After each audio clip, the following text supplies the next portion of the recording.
What's happening, guys? Will we see Lizard once again in future The Amazing Spider-Man sequels, and will he join the Sinister Six? With the recent announcement of a Sinister Six movie, a Lizard could certainly become a menacing addition to the villainous team.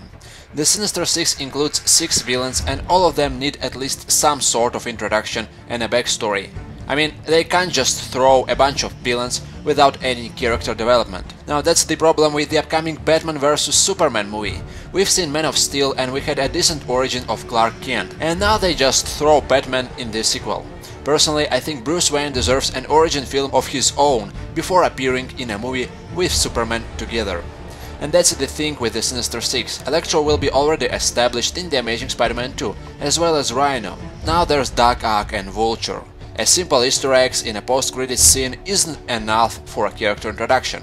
Such characters as Doc Ock can't be introduced as a random thug with no backstory who works for Oscar. He needs an origin story of its own, and that's the reason a Lizard will probably come back to join the Sinister Six. I mean, why would they bring any new characters? Dr. Connors had his own film, so the character is already established and they don't need to waste precious time by showing us his backstory. Connors is already connected with Asgard, and judging by the post-credits scene in the first movie, he knows the mysterious gentleman personally.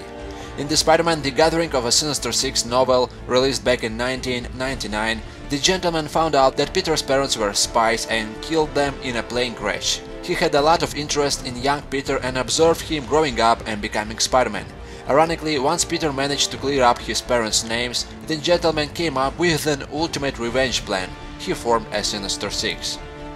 The post-credits scene in The Amazing Spider-Man 1 might not be the last time the gentleman visits Connors in his prison cell.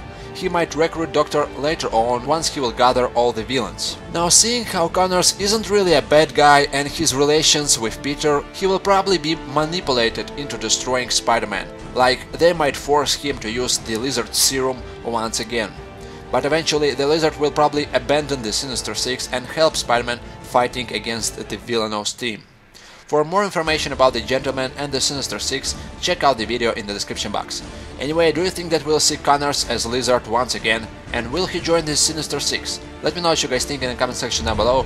Thanks for watching, and I'm off for now.